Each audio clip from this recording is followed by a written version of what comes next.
Sometimes less intelligent. Sometimes less intelligent men have the foolish impression that Brahma is the cause of all causes. But Narada wanted to clear the matter by the statements of Brahmaji, the supreme authority in the universe. As the decision of the Supreme Court of a state is final, similarly, the judgment of Brahmaji, the supreme authority in the universe, is final in the Vedic process of acquiring knowledge. As we've already affirmed in the previous years, Naradaji was a liberated soul. Therefore, he was not one of the less intelligent men who accept a false god or gods in their own ways. He represented himself as less intelligent and yet intelligently presented a doubt to be cleared by the supreme authority so that the uninformed might take note of it and be rightly informed about the intricacies of the creation and the creator. In this verse, Brahmaji clears up the wrong impression held by the less intelligent and affirms that he creates the universe of variegatedness after the potential creation by the glaring effulgence of Lord Sri Krishna. Brahmaji has also separately given the statement in the Samhita known as the Brahma Samhita, 5th chapter, 40th verse, where he says, Yasya Prabhaparavato Jagadanda Koti Kotish Vashesha Vashudadi Vibhuti Bhinnam Tad Brahma Nishkala Manantam Ashesha Bhutam Govindamadi Purusham Tamaham Vajami. I serve the Supreme Personality of God, Govinda, the primeval Lord, whose transcendental bodily effulgence, known as Brahma Jyoti, which is unlimited, unfathomed, and all-pervasive, is the cause of the creation of unlimited number of planets, etc., with varieties of climates and specific conditions of life. The same statement is in the Bhagavad Gita, 14th chapter, text 27. Lord Krishna is the background of the Brahmajyoti, Brahmanohi Pratishtanam. In the Nirukti or Vedic dictionary, the import of Pratishtha is mentioned as that which establishes. So the Brahmajyoti is not independent or self-sufficient. Lord Sri Krishna is ultimately the creator of the Brahmajyoti, mentioned in this verse, as well as Swaruchisaha, or the effulgence of the transcendental body of the Lord.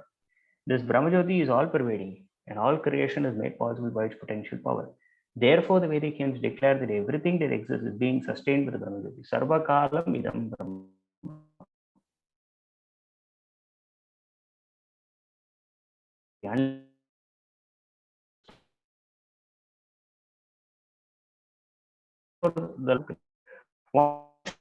The Lord create like a black instrument. Lord various pencils. Just as a small Brahma cannot create the seed, but he can manifest the seed into a tree, just as a gardener helps plants and orchards to grow by the watering process. The example cited here of the sun is very appropriate. In the material world, the sun is the cause of all illumination, fire, electricity, the rays of the moon, etc. All luminaries in the sky are creations of the sun. The sun is the creation of the Brahmajyoti, and the Brahmajyoti is the effulgence of the Lord. Thus, the ultimate cause of creation is the Lord. Hope that's it. Thus end the Bhaktivedanta purports. Omajnana Timarandasya Gyananjana Shalakaya Chakshurun Militam Yena Tasmai Sri Gurave Namaha. Sri Chaitanya Manobhishtam Sthapitam Yena Bhutale Swayam Rupa Kadamayam Dadati Swapadantikam. Vandeham Sri Gurum Sri Gutapada Kamalam Sri Gurun Vaishnavam Sri Rupam Sagrajatam Saha Gana Raghunathanvitam Tam Sajivam Sadvaitam Savadutam Parijana Sahitam. Krishna Chaitanya Devam Sri Radha Krishna Padhan Saha Gana Lalita Sri Vishakhanvitamscha. हे कृष्ण करुणो सिंधो दीनबंधो जगतपते गोपेश गोपिका कांता राधा कांता नमोस्तुते तप्त कांचन गौरांगी राधे वृंदावनेश्वरी ऋषभानुसुते देवी प्रणमामि हरिप्रिय वांछा कल्पतरुभ्यश्च कृपा सिन्धुभ्य एव च पतितानां पावनेभ्यो वैष्णवेभ्यो नमो नमः।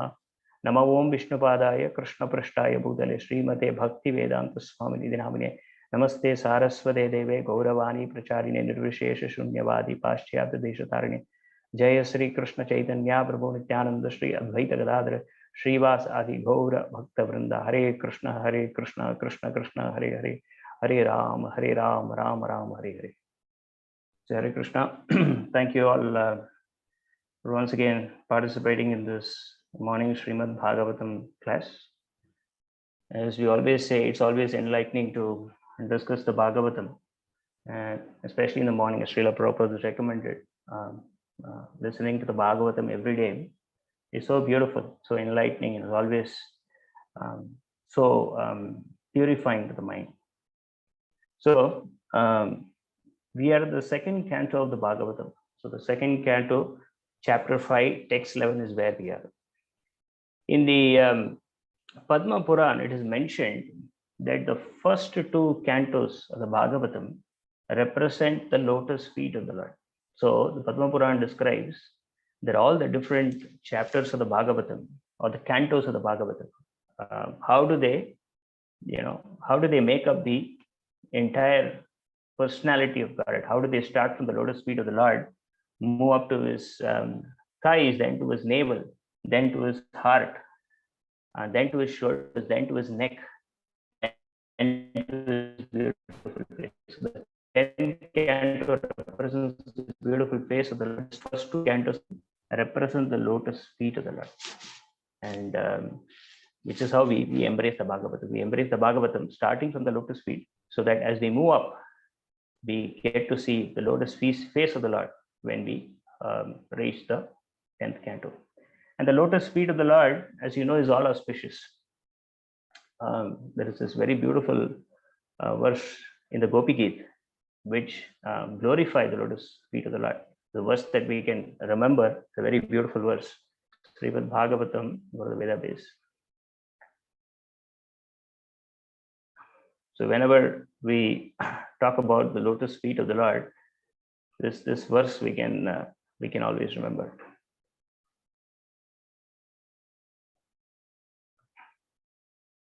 Pranata dehinam papakarshanam Trinacharanugam Sriniketanam Panifanarpitam Te Padambujam Krinakachesuna Krindi Hatshayam. So this is the Gopi Geet, and this talks about the lotus feet of the Lord. Your lotus feet destroy the past sins of all embodied souls who surrender to them. Those feet follow after the cows in the pastures and the eternal abode of the goddess of fortune. Since you once put those feet on the hooves of the great serpent Kaliya, please place them upon our breasts and tear away the lust in our hearts. So this is the prayer that the gopis are offering to Krishna in glorifying his lotus feet. So we can understand how important is the lotus feet of the Lord. The lotus feet of the Lord is the ability to destroy all past sinful activities and tear away the lust in our hearts. So with that background, we can start today's shloka on the 5th chapter, text number 11. So in this particular verse, Brahmaji starts explaining the process of creation to Narada Muni. So in the past shlokas, we've seen in this particular chapter how first Narada is praising Brahmaji. He is calling him the controller, and he's saying he knows, Brahma knows both the past, present, and also the future. But at the same time, Narada acknowledges that there is, I'm made to wonder if there is a controller beyond you, right? So Narada knows the secret. Of course, he comes, he's a devotee of the Lord, so he knows everything. Still, he takes the position of a student to understand this knowledge from Brahma. And then we saw how Lord Brahma acknowledges the statements of Narada Muni by ratifying what he said. Revealing him to the fact that yes, there is indeed a supreme controller who is above me, who's functioning, who's responsible for this process of creation. That is what we discussed in the previous session, how Brahmaji is acknowledging the presence of an Almighty, the presence of the supreme controller who's responsible for this process of creation. So in this particular verse today, Lord Brahma is explaining how this process of creation starts.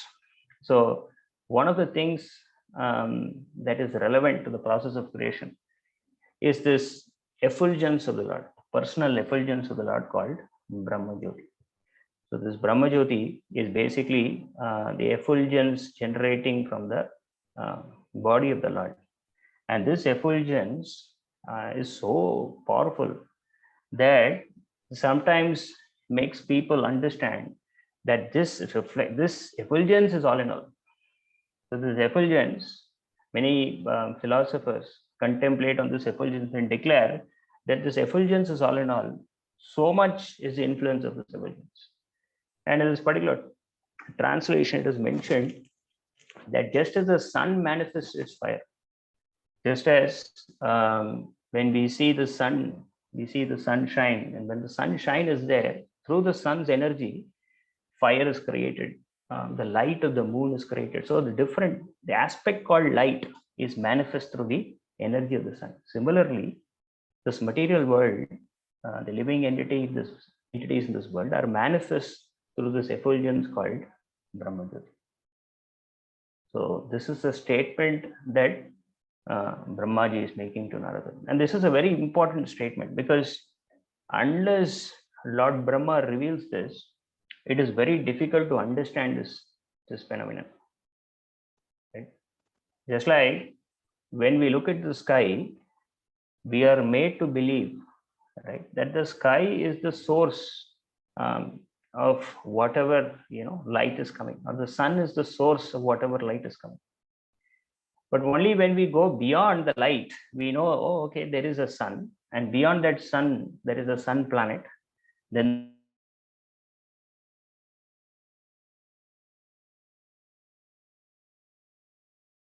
understand the existence of a sun planet, neither can we understand the existence of the sun god. So that is why the statement by Brahmaji to Narada here is pertinent. Unless this fact is revealed by an authority like Brahmaji, it will not be possible for us to understand this phenomenon. And this is precisely the reason why Narada Muni is asking these pertinent questions to Brahmaji, so that through Brahmaji, we will all learn about the fact that there is a creator beyond Brahma and who's responsible for this effulgence called Brahmajyoti.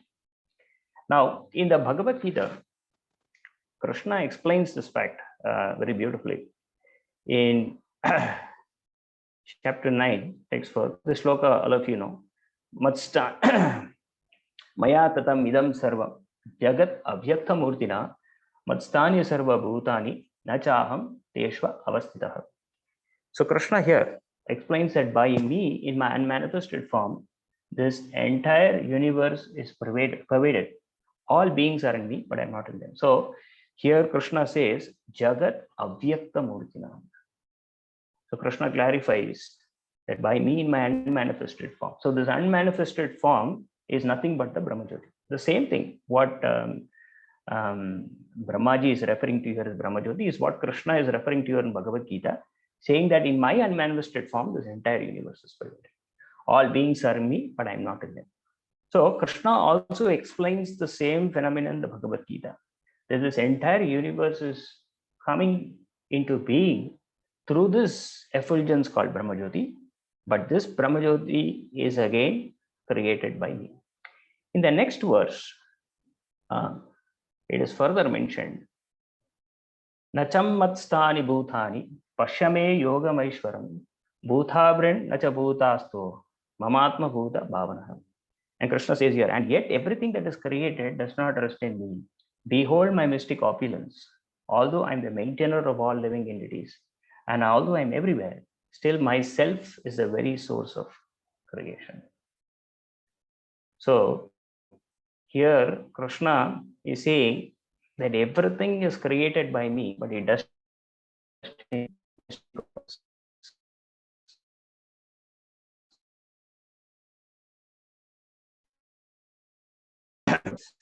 so the Lord is everything.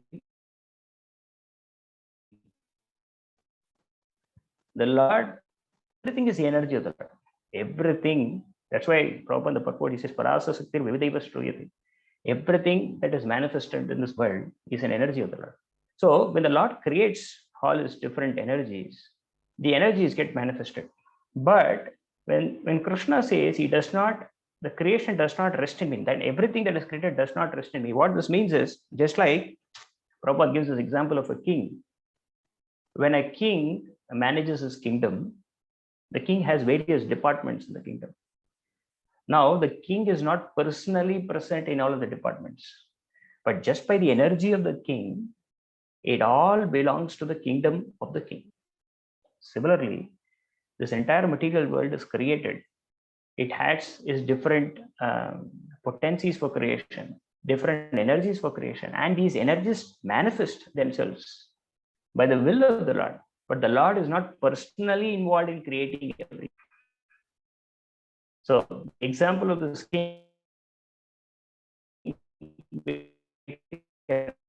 understand creates everything. The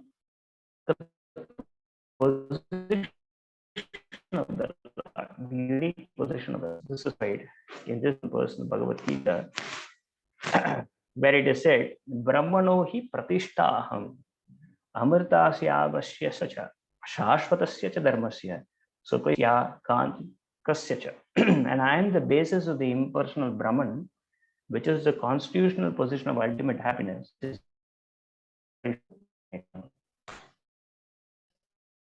So you see, once again, Krishna is clarifying here that he is the basis of the impersonal Brahman. The impersonal Brahman doesn't come into existence on its own. It is Krishna who is the basis for it. And what is this impersonal Brahman? It is immortal, it is imperishable, and it is eternal. So, through this impersonal, through this Brahma Jyoti, is how the living entities come into being. So, in this particular purport of this particular verse, Prabhupada explains how one understands the three layers of the absolute truth. So, as we all know, Brahman is the beginning of realization. So, when we understand Brahma Jyoti, we understand Brahman as the effulgence of the Lord. That's the first level of understanding. The second level of understanding, when you go further, is that you understand that there is a super soul who is present behind this creation. So that's the Paramatma level of understanding. And the third level of understanding is understanding that there is a personality who is responsible for manifesting as a super soul. And that's the Bhagavan aspect of realization. So there are three aspects of realization: Brahman, Paramatma, and Bhagavan. And the classic example that Prabhupada gives for this is the sunshine. So the sunshine, the sunlight, represents the impersonal feature, right? You can't see light.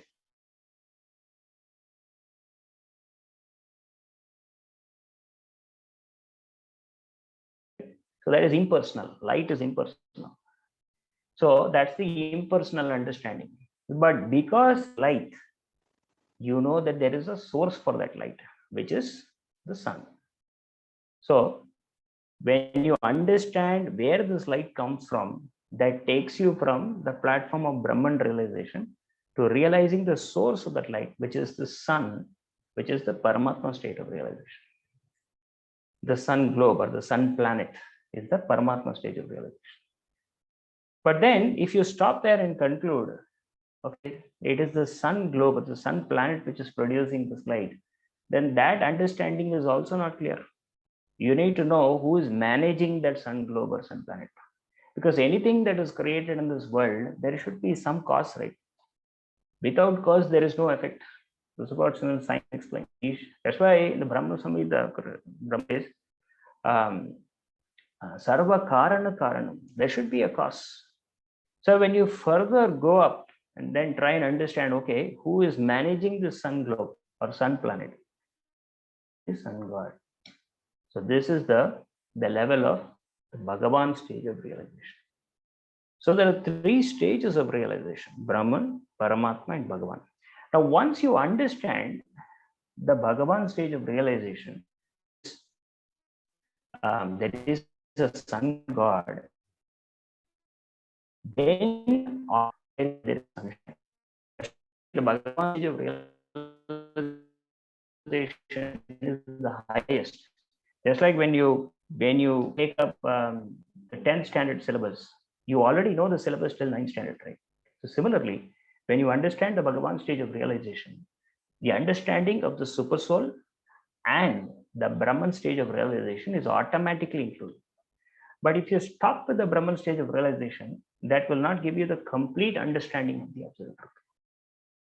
So, which is what is explained in this particular purport by Prabhupada, and which is why in the Srimad Bhagavatam, in this particular verse, Bhagavatam actually begins with the Bhagavan aspect of realization. It doesn't really, because in the Bhagavad Gita, Krishna explains all of this different phenomena in terms of, what is Brahman, what is Paramatma, what is Bhagavan. But in the Bhagavatam, literally starts with an understanding that the personality of God is the most important phenomenon, and devotion to Him is the ultimate goal. Savai Pomso Parodharmo Yato Bhaktir Adop Sajai Tukya Pratyata Yaya Atmasu Prasidati. That's how the Bhagavatam begins. So in the Bhagavatam, in this particular words, which is again Vadantitas Tattvavidam Tattvam Jnanam sorry 1 to 11 Tattvam Yajnanam Advayam Brahmeti Paramatmeti Bhagavaniti Shabdate.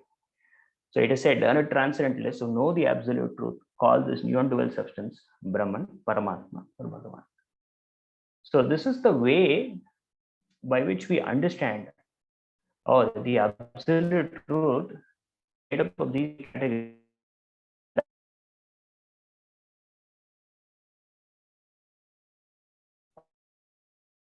of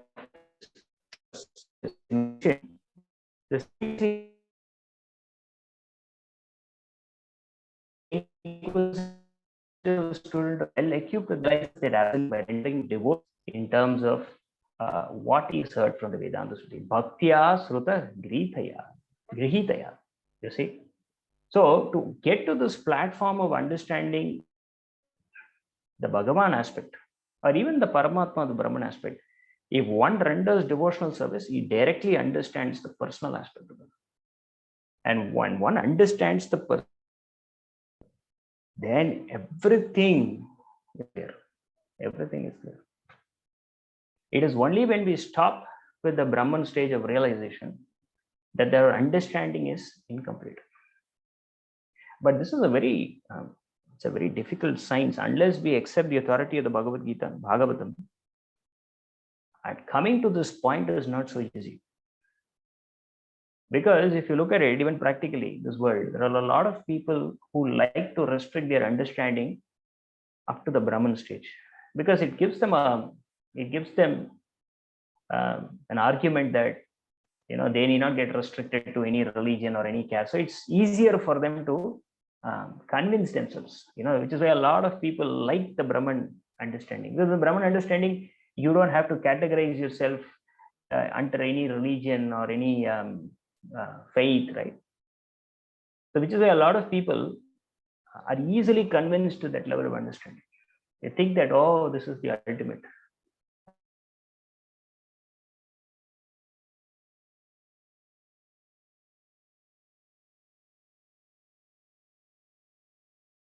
God cannot be Hindu. God should be, neither Hindu nor Muslim. We should be across all religions. So that's why the human brain is wired to accept the impersonal feature. So when anybody talks about spiritual life, their first attempt is to try and understand if this impersonal understanding of the Lord is easier. Impersonal understanding of the Lord is all in all.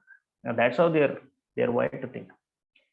And which is why convincing them about a personality beyond that is important.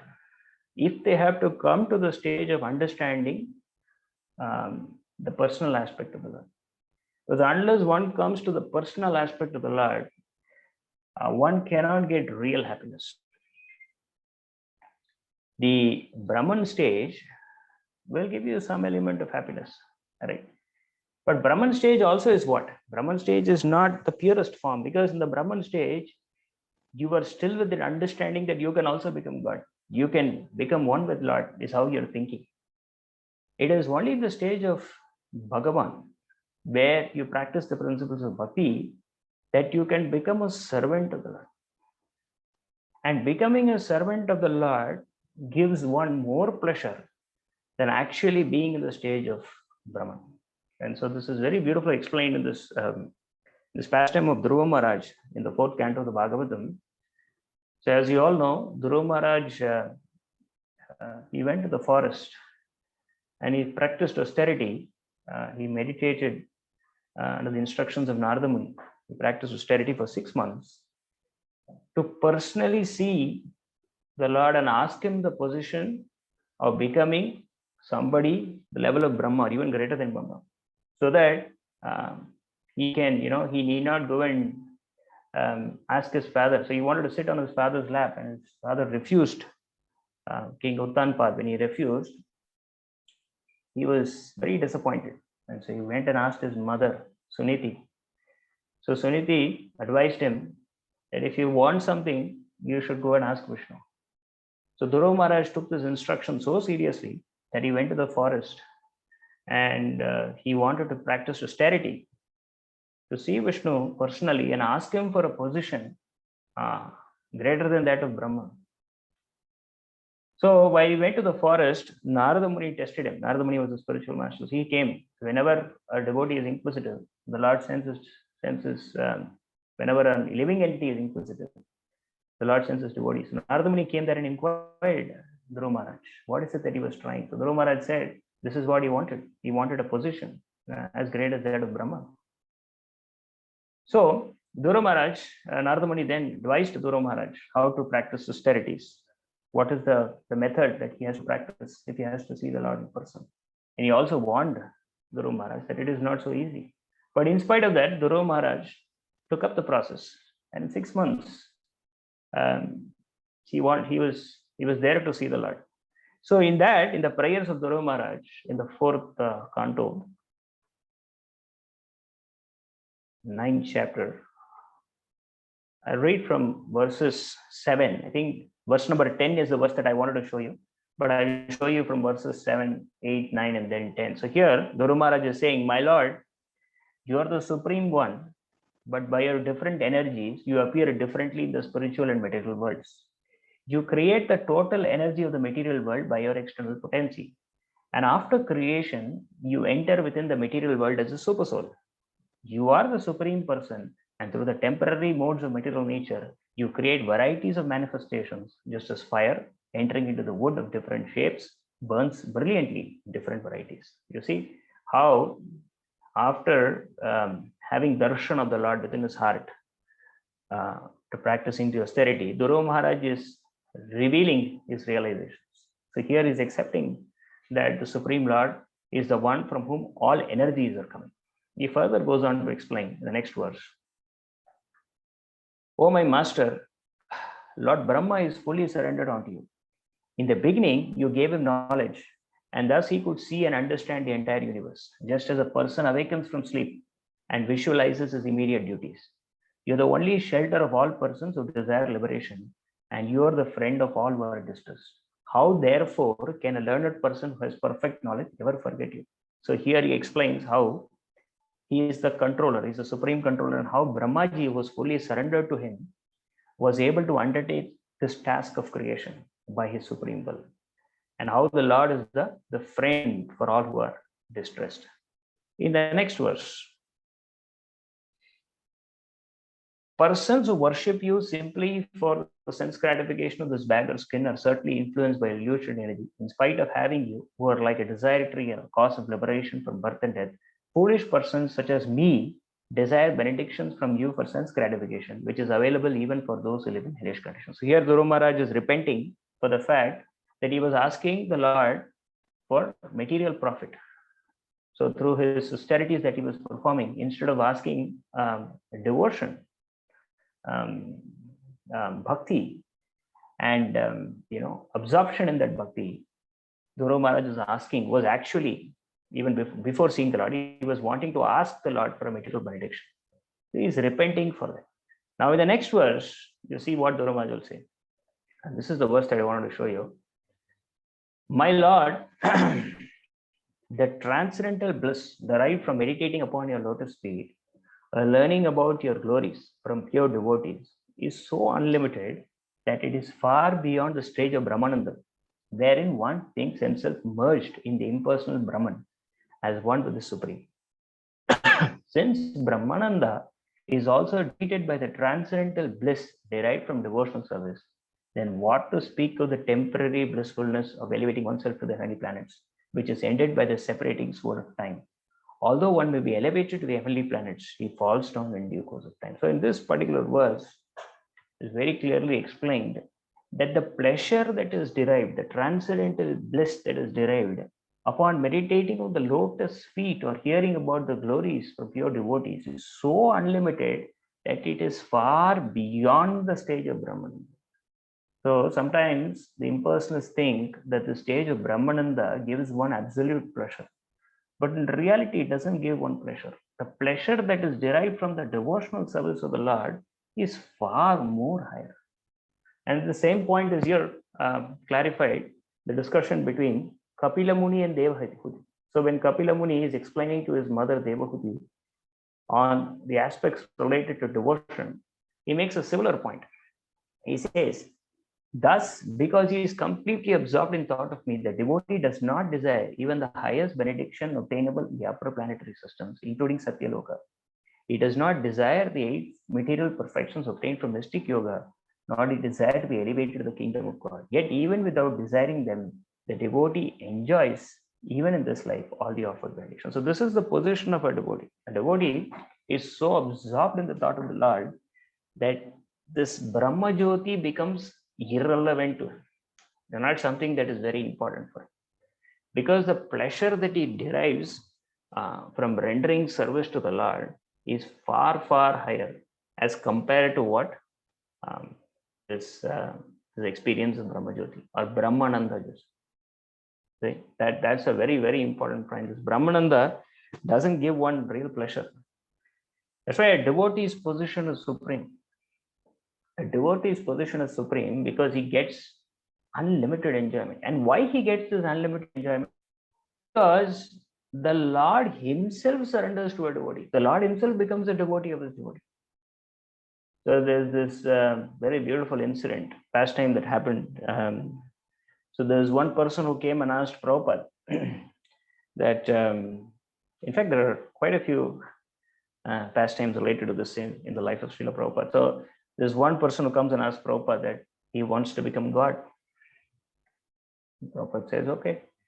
And this person then tells Prabhupada, can you show me who's God? I want to become God. So then Prabhupada turns his face and then he shows a photo, I think besides him there.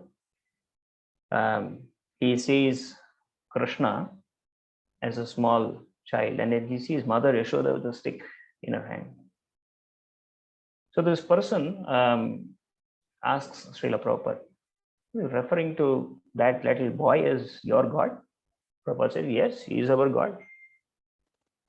Then this person becomes inquisitive. He says, who's that woman who's with a stick in her hand? Then Prabhupada says, that's his mother Yashoda.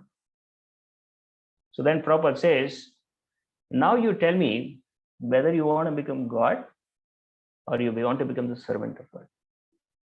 So in that picture, where it's a very beautiful picture where Mother Yashoda is chasing Krishna with a stick, right? The Damodar Leela. So Prabhupada very beautifully, as a genius, explained that becoming God may seem very important, but becoming a devotee of the Lord is far more satisfying and far more superior, because by becoming a devotee of the Lord, I was able to control the Lord. You see the position of a devotee. So when Prabhupada explained this person understood, oh, if I become God, that's fine. But if I become a devotee of the Lord, I can control God. So which is superior? So when a person becomes a devotee, the devotee can control God. That's why the position of a devotee is far, far superior. You see, a person at the Brahman level of understanding, or even at the Paramatma level of understanding, cannot control God. But a devotee, though he takes the position of being a servitor of the Lord,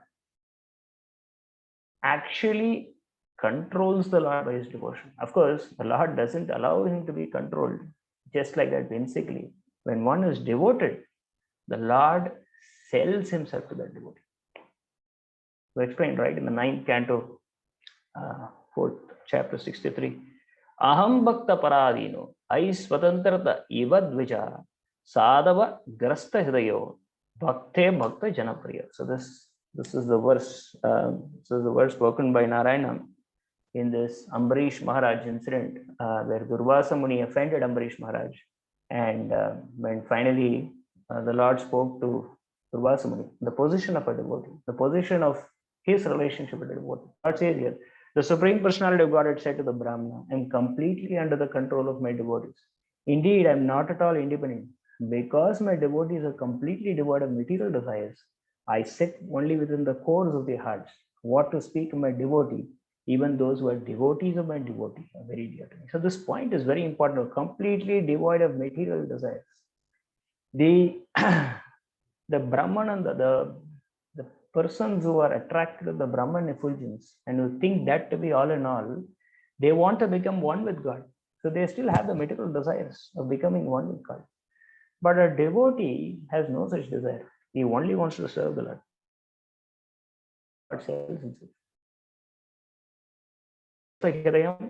Sadhuna hridayam aham mad anyat tenati naham tevyo manadati.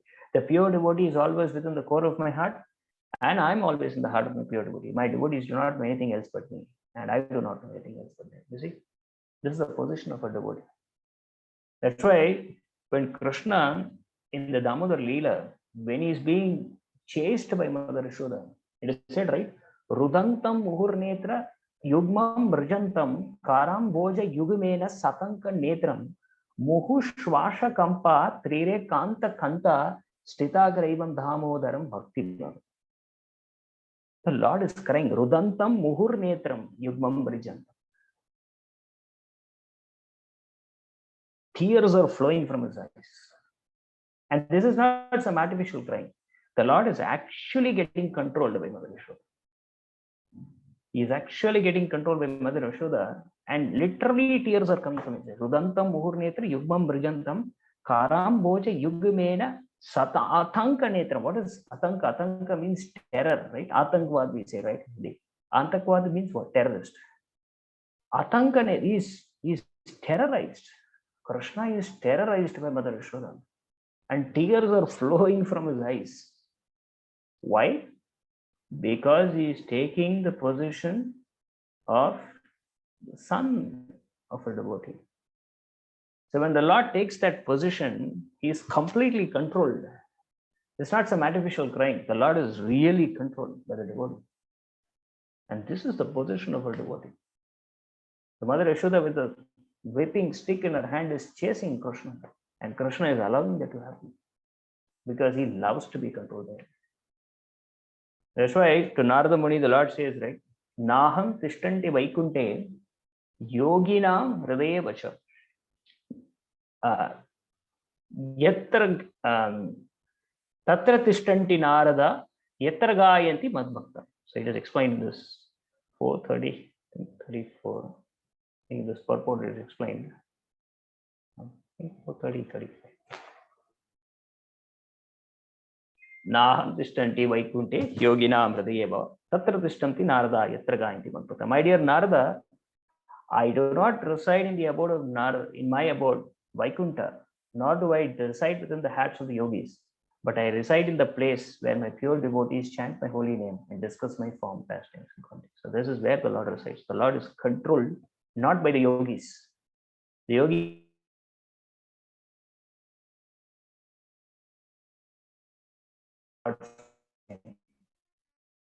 they are able to catch the Lord. That's why the Lord doesn't give devotion easily. He not gives devotion, he gets control. That's why devotional service is rare. The reason devotional service is rare is because when somebody becomes a devotee, Krishna gets controlled by that devotee. So that's the unique position of a devotee. That's why whenever this discussion comes between whether the impersonal realization of the Lord is better or the rendering of service to the Lord in the Bhagavan feature is greater, the rendering of service to the Lord in this Bhagavan feature is always classified to be superior. Even when Arjuna is asking a similar question to Krishna in the Bhagavad Gita, right? The 12th chapter. In fact, the discussion of the 12th chapter begins with this. We go to 12:1. Arjuna Vacha. Evam satata yuktehi bhaktasvam paryupasate echapi aksharam abhyaktam tesham ke yoga vittamaha. Arjuna inquired, which is considered to be more perfect, those who properly engage in your devotional service or those who worship the impersonal Brahman, the unmanifested? Which is better? Arjuna is asking, right? And then Krishna is responding. Sri Bhagavan Vacham Ayavesha Mano Ye Mam Nitya Yukta Upashate Shraddhaya Paryopetas Teme Yukta Tamamadaha. The Blessed Lord said, he whose mind is fixed on my personal form, always engaged in worshipping with great and transcendental faith, he is considered by me to be the most perfect. So the Lord very in one, it's a this one question was one answer, everything is clarified. The Lord says that he is one with fixed on my personal form, he is considered to be most perfect. Because this process of fixing on the impersonal features of the Lord is very difficult. Klesho dikataras chesham. Was explained, right? I think it's 12.4, 12.5. Yeah, klesho dikataras chesham, avyakta shakti chetasam, avyakta hi gatir dukham, devadbhed papyate. For those whose minds are attached to the unmanifested, impersonal feature of the Supreme, advancement is very troublesome. To make progress in that discipline is always difficult for those who are embodied. So, this path of impersonal realization or impersonal understanding of the Lord is always a difficult path. It's very difficult to understand the Lord through this process. Because we are all persons, like Prabhupada explains, right? Because we are all persons, our father is a person, our father's father is a person. So it is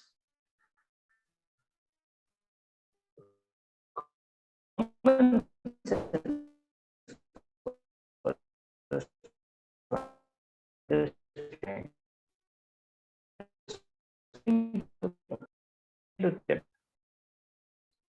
understand in everything in this world that we experience is impersonal manifestation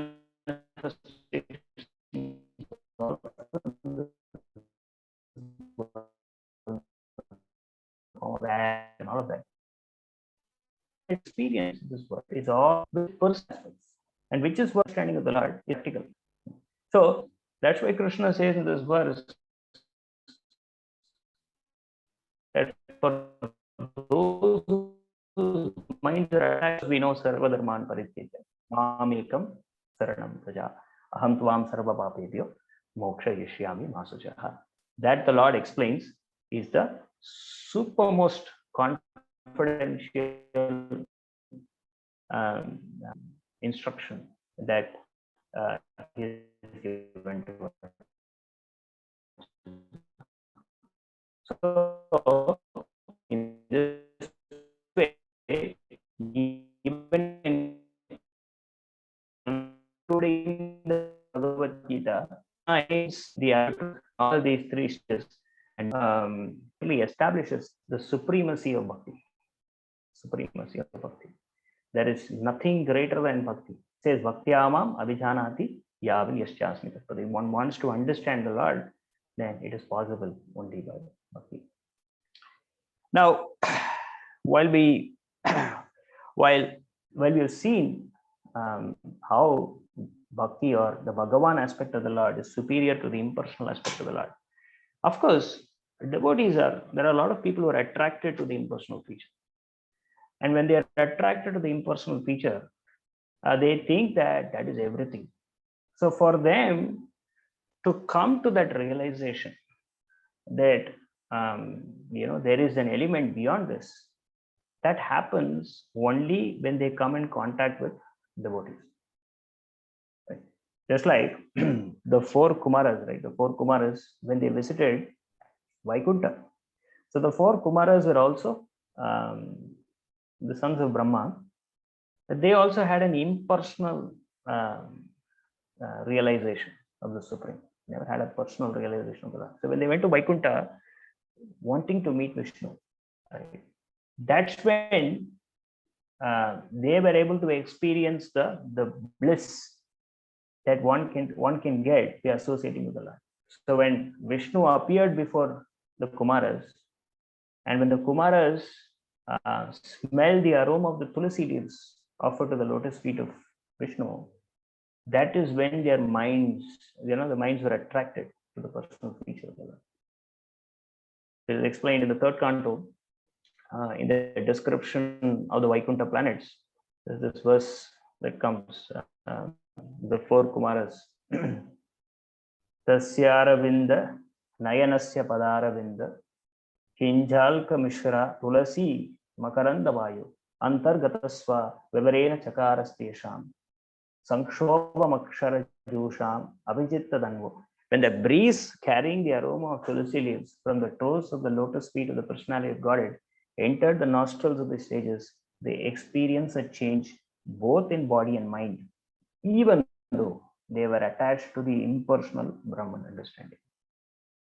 So the Prabhupada, the purport, says, it appears from this verse that the four Kumaras were impersonalists, the protagonists of the philosophy of monoism, becoming of one with the Lord. But as soon as they saw the Lord's features, their minds changed. In other words, the impersonalist who feels transcendental pleasure in striving to become one with the Lord is defeated when he sees the beautiful transcendental features of the Lord. Because of the fragrance of his lotus feet carried by the air and mixed with the aroma of tulsi, their minds changed. Instead of becoming one with the Supreme Lord, they thought it wise to be devotees. Becoming a servitor of the lotus feet of the Lord is better than becoming one with the Lord.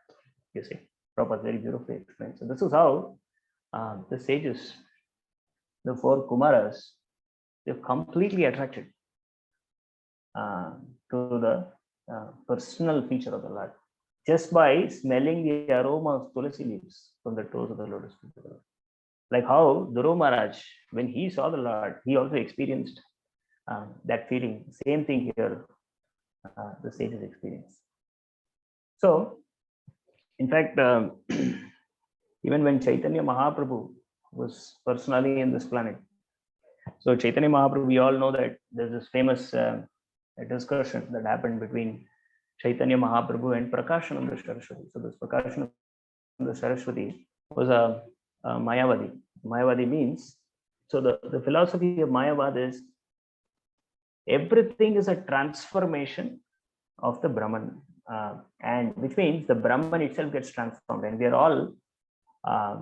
all actually Brahman, and when we can merge to all become Brahman.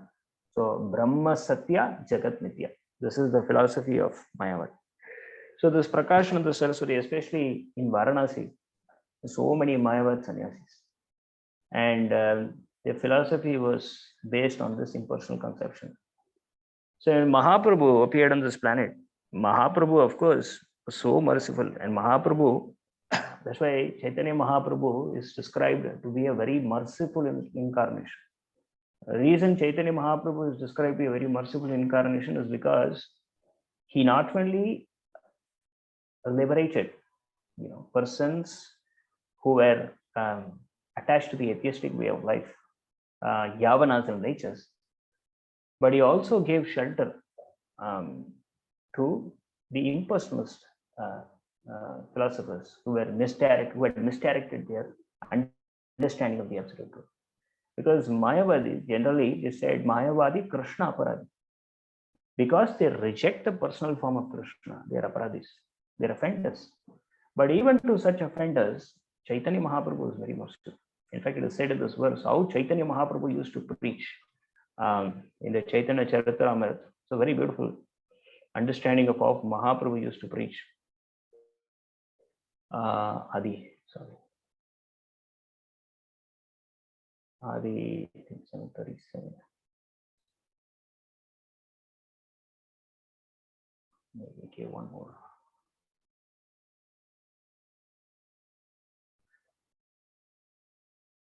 See. So Mahaprabhu, when he appeared on this world, Aparada Shamayela Dhuvila Prema Jale Keba Ibhaide Prabhura Prema Mahajale. Lord Chaitanya excused them all, and they merged into an ocean of devotional service. For no one can escape the unique loving network of Chaitanya Mahaprabhu. And he further said,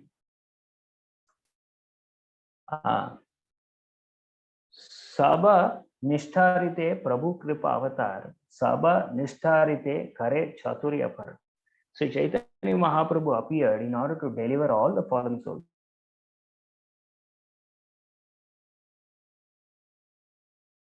Very beautifully explains in this purport. It is a concern of the Acharya to show mercy to the fallen souls. In this connection, Desha, Kala, Patra should be taken into consideration. And then explains how in Europe and America, even the boys and girls, how they were brought into Krishna consciousness. They were allowed to preach together Though the principles were not compromised, depending on Desha, Kala, Patra, how one should devise methods to deliver the fallen souls. In fact, towards the end of this, Prabhupada says here, therefore, it is a principle. Therefore, it is a principle that a preacher must strictly follow the rules and regulations laid down in the Shastras, yet at the same time devise a means by which the preaching work to reclaim the fallen soul may go on with full force. So Mahaprabhu used to devise methods of how he could preach. This Prabhupada is a living example of that. Was a living example of that. Even now he is living. He's a living example of how you can preach keeping Desha, Kala, Patra. That's why this entire movement that Prabhupada created with this philosophy of Chaitanya Mahaprabhu. Somehow or other, Yenakena Prakarena, Krishna Mana Nishevaya. Rupa Goswami says, somehow or other, we should engage the fallen souls in the service of Krishna. So, further on, Mahaprabhu, the next verse is mentioned. Taba nija bhakta koila yatam lecha adi sabe edaila matra kashira mayavat. All were converted into devotees of Lord Chaitanya, even the mlechas and yamanas. Only the impersonal followers of Shankaracharya availed it. So they were the only people who evaded Mahaprabhu. But Mahaprabhu was merciful to them also, which is when the meeting with Prakashananda Saraswati happened. So the background of this discussion, we keep it very brief. I don't want to get into the details, but very briefly, Chaitanya Mahaprabhu, when he was in Varanasi, two devotees, Tappana Mishra and Chandrasekhar Acharya. So they heard that there were a lot of the Mayavadi sannyasis in Varanasi were commenting about Chaitanya Mahaprabhu, were commenting in the wrong way about Chaitanya Mahaprabhu. They were the Mayavadi sannyasis, according to Chandrasekhar Acharya and Tapan Mishra, were telling that this Chaitanya Mahaprabhu is a sannyasi, but he's not following the principles of how a sannyasi should behave. He's taken Diksha or sannyas from Keshav Bharati, but he's behaving like a sentimentalist. So these were the comments that the Mayavadi sannyasis used to make. And both Chandrasekhar Acharya and Tapan Mishra were greatly afflicted with pain. They somehow wanted Chaitanya Mahaprabhu to defeat these Mayavadis. They were so hell-bent that somehow they wanted Mahaprabhu to defeat these Mayavadis. That's how the devotees think, right? They want to somehow defeat these opposing elements. But Mahaprabhu, he did not pay much heed to it initially, which is when, so that time when he was in Varanasi, he proceeded to Mathura. Then on his way back, when Chandrasekhar Acharya and Tappana Mishra insisted again, Chaitanya Mahaprabhu agreed for an invitation from Brahma. In fact, Tappana Mishra himself earlier was from East Bengal, and he himself was an impersonalist. His understanding of the devotional aspect of the Lord was not very firm. He knew a little bit of this, he knew a little bit of that, but it was not very firm. So when Chaitanya Mahaprabhu was Nimai Pandit, and when he visited East Bengal, which is Bangladesh now, he gave instructions to Tapan Mishra, and he told Tapan Mishra about the importance of devotional activities. Tapan Mishra had a dream in which he was told that Nimai Pandit is none other than the Supreme Personality of Godhead, and he was instructed to take instructions from him. And that's how Tapan Mishra took instruction from Chaitanya Mahaprabhu and was enlightened on the principles of devotional service. So Tapana Mishra's son is our own very own Raghunath Bhatta Goswami, one of the 6 Goswamis. Raghunath Bhatta Goswami happens to be the son of Tapan Mishra.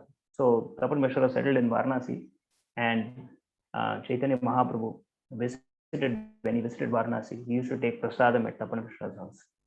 So the Chandrasekhar Acharya and Tapan Mishra, they somehow wanted Chaitanya Mahaprabhu to meet the Mayavadi sannyasis, especially Prakashananda Saraswati, and somehow defeat them. So Mahaprabhu, on his way back, when he visited Varanasi, he accepted the invite of a Brahmana, and he participated in a discussion with all the Mayavadi sannyasis. So Mahaprabhu was very, very humble. Mahaprabhu, in fact, he offered obeisances to all the sannyasis. He took a seat which was not very close to them, which was slightly away from them. And Prakashananda Saraswati, as well as all the other Mayavadi sannyasis, when they saw the effulgence from the body of Chaitanya Mahaprabhu, they were convinced that he is not an ordinary personality. Immediately, they went close to Mahaprabhu. They wanted to understand why he was acting in this way. Why is it that he was doing something contrary? Chaitanya Mahaprabhu explained the philosophy of how chanting the holy names of the Lord is certainly higher than anything else. So this very famous verse, right? All of you know 770, where Mahaprabhu says that his spiritual master considered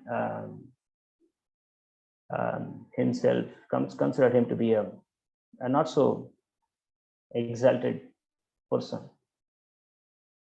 Yeah, so this was 770, I think 774. I think it comes there. Yeah, I think 71. Yeah, see, Prabhu kahe suna Shri Pada ihara karan Guru moro murkha deki karya shashan. My Chaitanya Mahaprabhu replied to Prakash and said, my dear sir, kindly hear the reason my spiritual master considered me a fool and therefore he cast me. And from here on, Mahaprabhu started explaining the glories of the Hare Krishna mantra, why chanting is so important.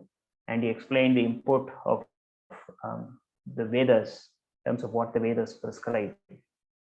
And after describing all of this, in this particular verse, I think it's 796,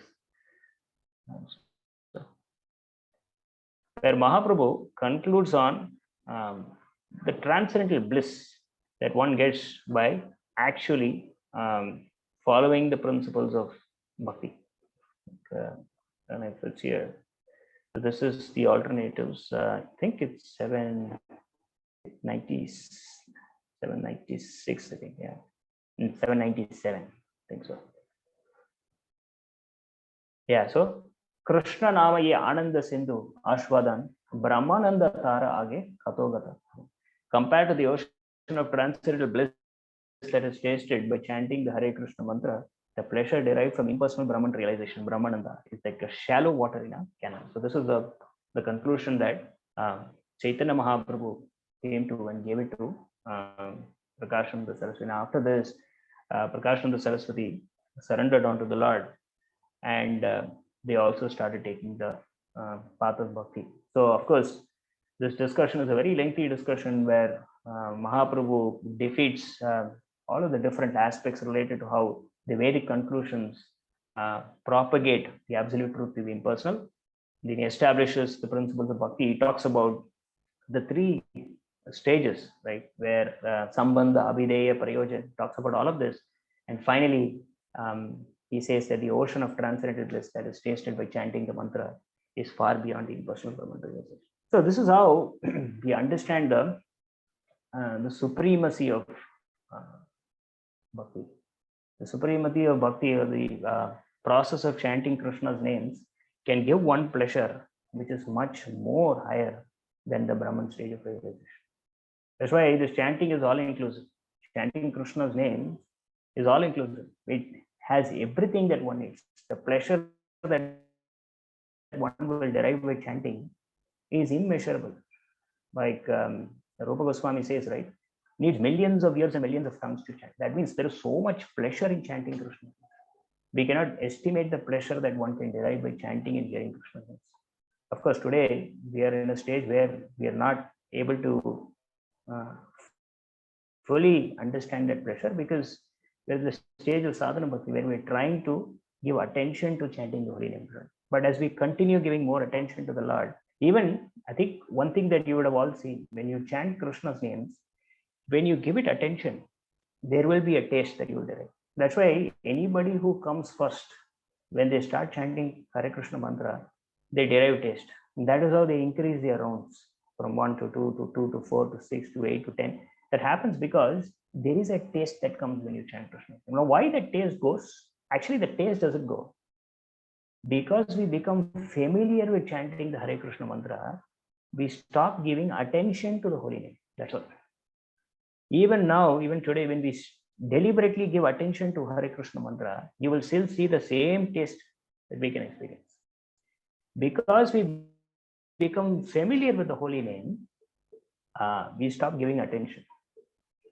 And when we stop giving attention to the holy name, that's when we lose taste in chanting. So Krishna Nam is filled with so much taste. There is no dearth of taste. If we connect to the holy name, then we can always experience that taste. So I'll conclude with two very sweet pastimes of Prabhupada on the on how Prabhupada established the supremacy of the personal aspect as compared to the impersonal aspect. There are two very small pastimes. We'll conclude with these two pastimes. In one instance, what happened? This was in Los Angeles, where there was one person who was sitting in the class, and he was trying to somehow question Prabhupada on whether Prabhupada is actually seeing God, right? So Prabhupada was sitting in the Vyasasana, and just opposite to Prabhupada was the deities, the Radha Krishna deities. So this person was sitting, and he suddenly got up and he asked Prabhupada, you're talking so much about Krishna. Have you actually seen Krishna? See, Prabhupada is a genius, so he knows how to cut the ego of such people. So Prabhupada, in a very hilarious fashion, he said, if you can sit down, then I can see Krishna. See, Radha Krishna is behind you, but because you're standing, you are preventing me from seeing. If you sit down, then I can see them. So this is how Prabhupada, in a very hilarious fashion, he defeated the ego of the person who was trying to minimize Prabhupada's understanding of the personal feature. This is one instance. There's another instance where there was a lady who visited Prabhupada, and this lady, she told Prabhupada, Prabhupada, you're like what you say, Krishna is, he's black in color. Krishna is beautiful, but Krishna cannot be understood. He's very difficult to understand. My guru, so this lady was saying, my guru has written a version of the Bhagavad Gita, and my guru has agreed that it is very difficult to understand Krishna. Krishna cannot be understood. He's beyond our understanding. All of these statements she was making. So then Prabhupada said, have you read the Bhagavad Gita? She said, yeah, I think the version that my guru has written, it pretty much says all these things. Yeah, my guru himself says that he has not understood Krishna. Then Prabhupada says, so in the Bhagavad Gita, Krishna says, Bhaktyamam abhijanati yavingasyasmi tatpada. One who is a devotee of the Lord, only he can understand the Lord. The fact that your guru has not understood Krishna itself means that he has not practiced bhakti. Because he has written his own interpretation of the Gita, he can never understand Krishna. So this is how Prabhupada defeated this lady. This lady then understood, that the version of Bhagavad Gita that she was reading, or whom she had accepted as guru, was not strong enough to have a clear understanding of the position of Krishna. So these are two pastimes where Prabhupada very clearly articulated the importance of the personal aspect of the Lord. So in today's discussion, kind of touched upon the aspect relating to how the personal effulgence of the Lord sometimes it deviates the person from the right understanding. That's why in the Gita also, Krishna says, right, 7:24, he says, Avyaktam Vyaktam Apanam Manyante Mam Abuddhaya. Avyakta Vyaktam Apanam. So this impersonal understanding, 7:24, it is said, unintelligent men who know me not think that I have assumed this form and personality. Due to their small knowledge, they do not know my higher nature, which is changes. And the next verse he says, Naham Prakasha Sarvasya Yogamaya Samanvitaha. Moodoyam Navijanati Lokama Ajam Avayam. I am never manifest to the foolish and unintelligent.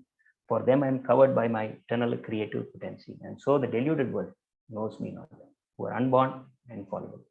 So unless we have the mercy of a devotee, unless we are favored by a devotee, Brahmanda Brahmite Kona Bhagya Vanchiv Guru Krishna Kripavenu Bhakti Ratovich. So by that process, we can understand the personality of God. We can go beyond the stage of Brahmajyoti. which is when we will know that there is a creator beyond this Brahman effulgence. So this is a subject that we wanted to cover today in terms of understanding both Brahma Jyoti and Brahman realization. There's a lot that we can keep discussing on this topic, but in the interest of time, I'll stop here. If there are any questions, I'll be happy to take, otherwise we can conclude. Is Brahma Jyoti is all pervading even in the spiritual world? So this Brahma Jyoti is actually created only for the material aspect of creation. So Prabhupada explains this in one conversation. It is only through this Brahma Jyoti. So even in the hierarchy of how the planetary systems are organized, after Brahma Jyoti is when we see Kailash and then we see Vaikuntha. So Brahma Jyoti is created specifically for the material aspect of creation. So the individual souls come into this material world through this effulgence called Brahma Jyoti. So that's how that's the purpose for which Brahma Jyoti is created. Just like the example of sun and light, that's how we understand this. Okay, so if there are no further questions, we'll stop here. Thank you very much. As always, very interesting to discuss on these topics. It's purifying to me to actually talk about these subjects. Anything in relation to the subject matter of Krishna as devotees is always purifying to me. Thank you very much. Grantaraj Srimad Bhagavatam ki jai. Jagat Guru Srila Prabhupada ki jai.